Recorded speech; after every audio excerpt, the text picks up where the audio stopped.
Let's check in with Emily Bird. So Emily, is there a threat of severe weather here at home today? There is a level 1 marginal risk of severe weather. That's not a big risk, but it is in our severity index. We'll talk about that in just a moment. Take a look at this view out our High Point Tower Cam. So beautiful. And it just gives us a little bit of hope that we will be seeing more sunshine in the days to come, which we will. And we're going to have some warmer temperatures on the way as well. I hope you get to see this view outside your window. Such a beautiful sunrise. Now, we are going to be dealing with showers, especially in the Triad and points westward this morning. They're spotty. They're fairly light. They're not going to cause any big problems with your morning drive. Mostly to partly cloudy skies at lunchtime. I went ahead and put mostly cloudy on here just to be a little bit bullish, but there is a decent chance that our western counties will have a bit more sunshine than that. And this afternoon, scattered showers and thunderstorms are expected. And that's when we may have some thunderstorms that reach severe levels later today. We'll talk about that in a moment. For now, temperatures are super mild in the low to mid 60s.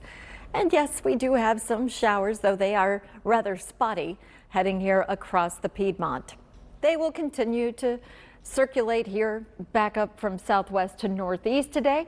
And more rain is on the way here. You can see in upstate South Carolina. These showers really are diminishing nicely, though, as they move up to the north.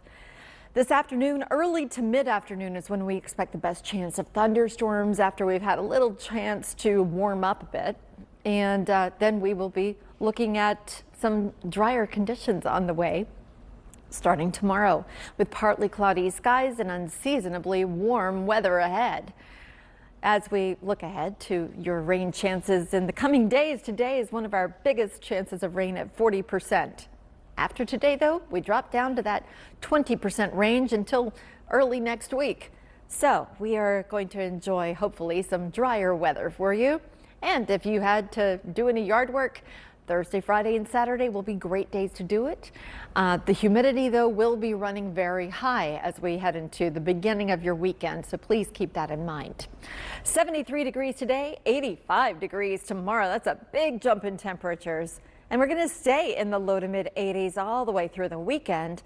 The humidity will run high until Saturday. That's when a cold front's coming in, and by Sunday, it'll feel a whole lot better with low humidity and highs in the low 80s.